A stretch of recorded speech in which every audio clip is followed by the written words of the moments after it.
Dreamscale Model Collection brings us the Ion Cannon from the Battle of Hoth, as seen in Star Wars Episode 5, The Empire Strikes Back.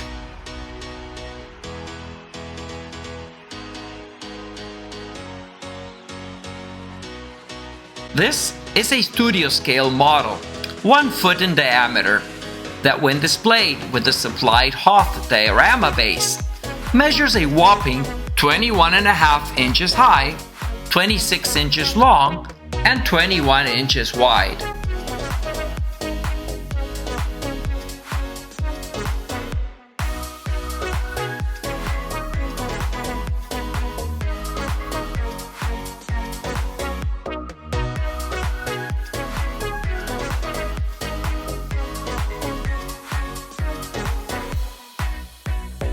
A custom plaque is included.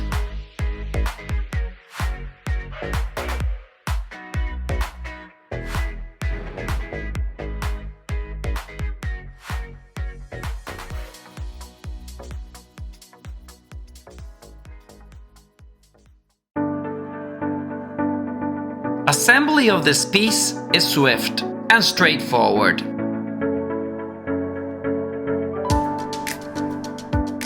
A large keyhole is present at the base of the cannon.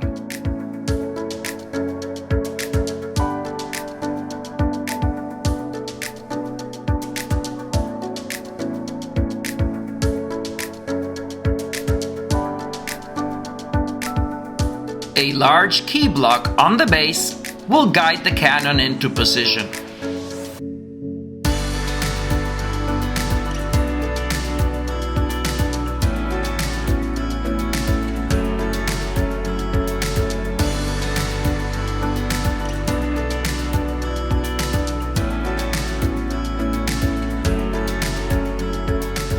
Installing and securing the model in place is relatively simple by just sliding in the keyhole on the cannon to the key block on the base.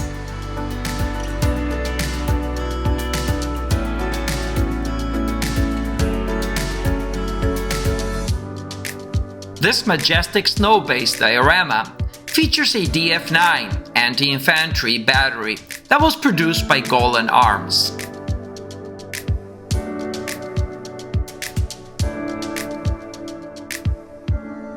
It features a key block for quick installation.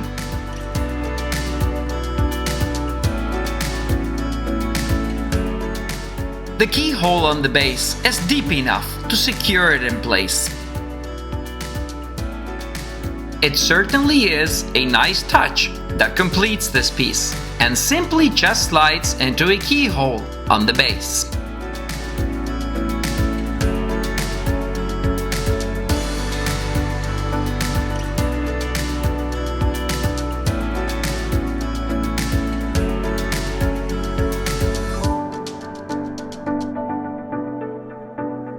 It is a heavy piece at 39 pounds for both the Ion Cannon and the mountain base.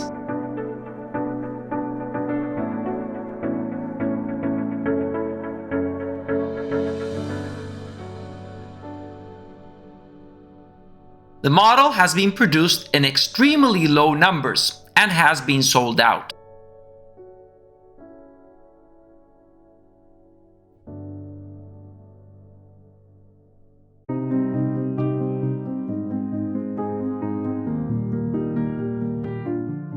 In addition, a museum-class base is included if display room is limited and an issue in your collection. The footprint is only 16 inches by 16 inches.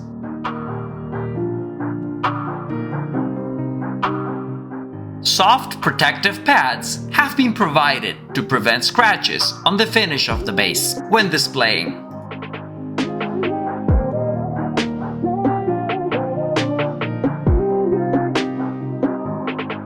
The Ion Cannon makes a very brief appearance in Star Wars Episode 5, The Empire Strikes Back, on the iconic Battle of Hoth, disabling a Star Destroyer so that the rebels could flee and evacuate their base from the ice planet upon the imminent Imperial ground assault.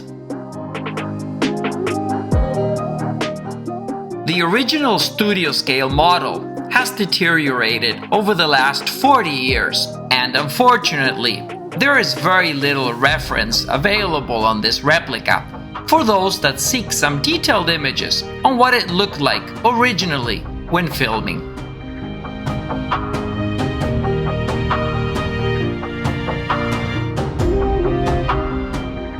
The museum-class wooden base weighs 8 pounds, and the ion cannon by itself is remarkably light, at only 5.5 pounds, and stands 13 inches high, not including the base.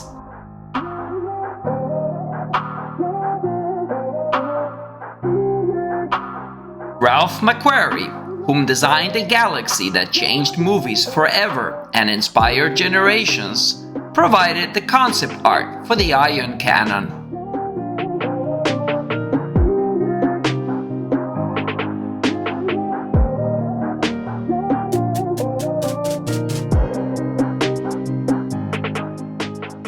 O. Young, ILM model maker, was responsible for its design.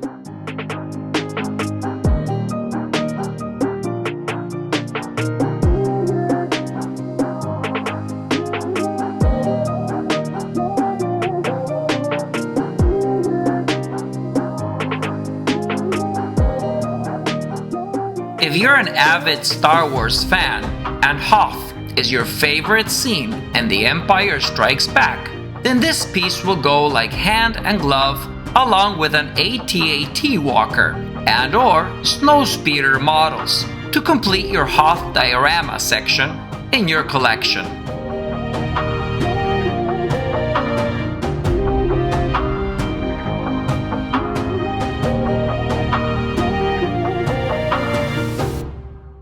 The ion cannon that we see here has been 3D modeled for accuracy.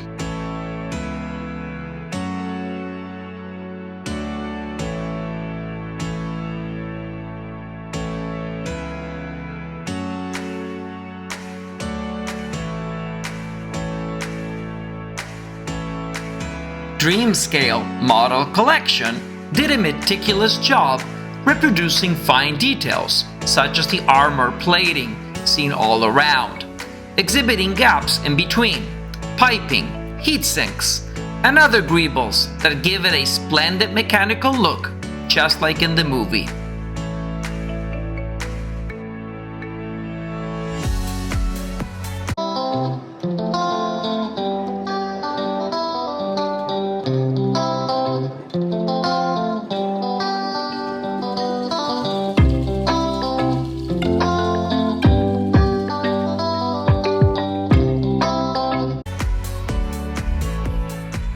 The blast shields are positioned at the correct angle, as expected, to unveil the tip of the blast cannon and the targeting sensor of the weapon system.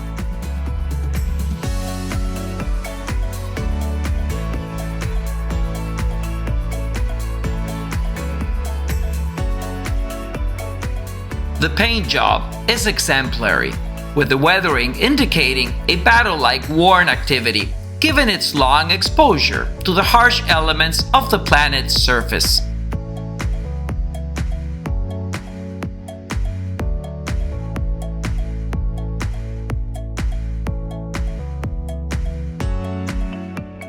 The paint scheme is in general a gray matte with some highlighted glossy areas that resemble oil stains, streaks of rust, and snow buildups in some sections give this piece the overall impressive appearance as seen in the icy world of Hoth.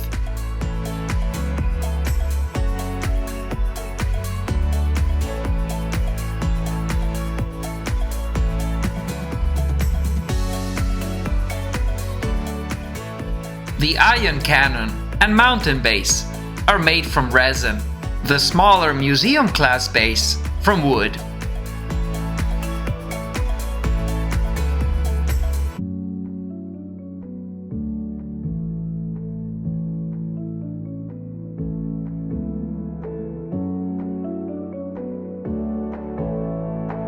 The Rebel ion cannon technically received the name of KDY V150 planet defender.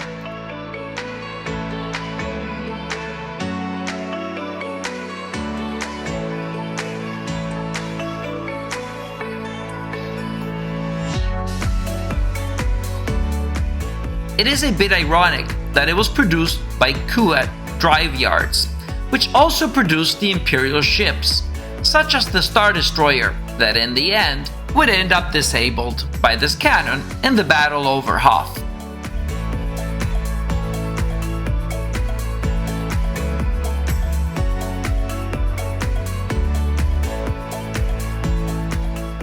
This ion cannon would include systems built into it that would synchronize with planetary shields in order to flicker off at a second at the perfect time to allow the massive ion bolts of energy to pass through.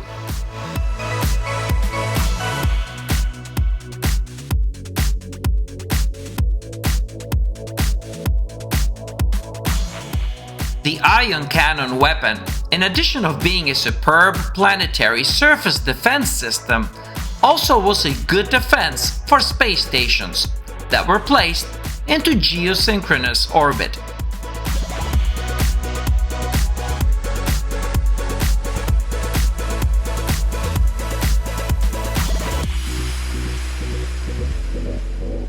This means that it would remain stationary relative to the planet's rotation, so that this ion cannon could always be pointing at that space station if it ever got attacked.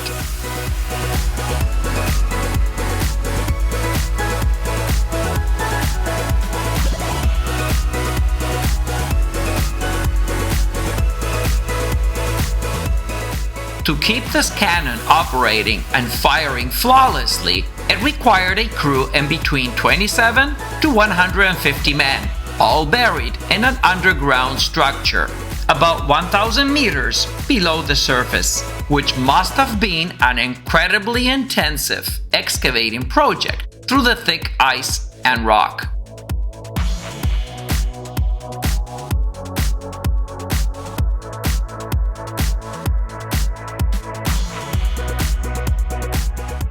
The actual casing of the cannon was extremely durable, being made from permacite, one of the galaxy's toughest materials.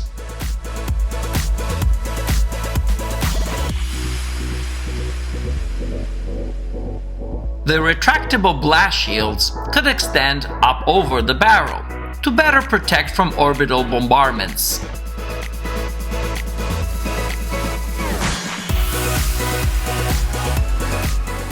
The final stage of charging this deadly blast would occur at the tip of the cannon, which would strip off electrons in order to ionize each shot.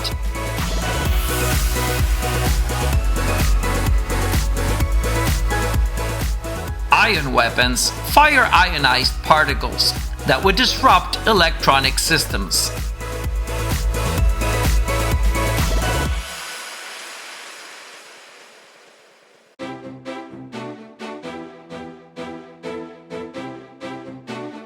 These weapons range in size from Jawa's custom ion blasters, used to disable droids, to massive cannons that can turn starships into silent drifting hulks.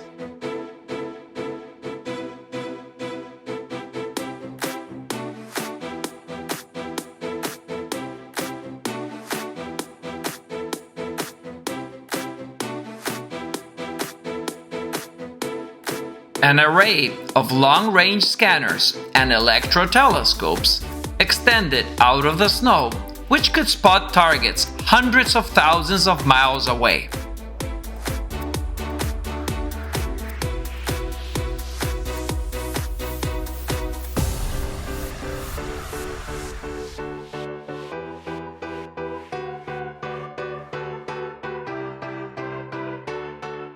The mountain base is a work of art, displaying steep cliffs and a fully textured snow surface.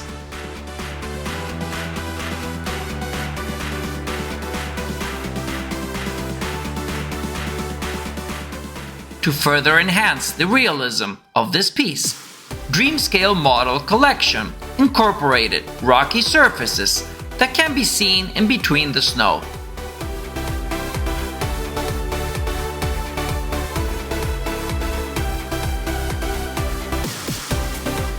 The model has been painstakingly hand-painted with high-quality paint.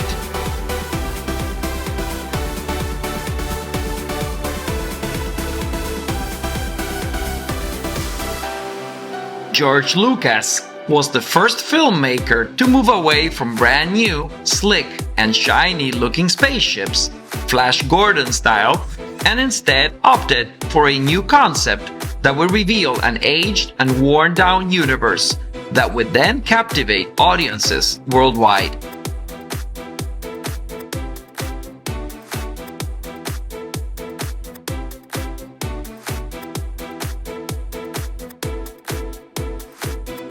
As a result, Star Wars was more credible and realistic, becoming a cultural phenomenon. He was a genius with a creative vision. And the revolutionary techniques invented to realize that vision transformed the art of movie making.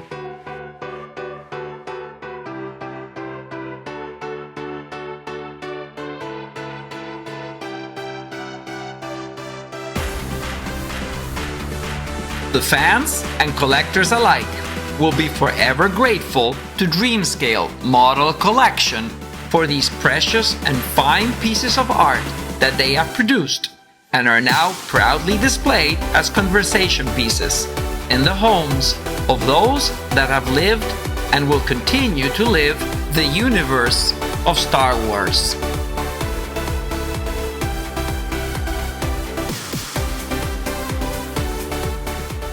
Please let me know what you think in the comments below.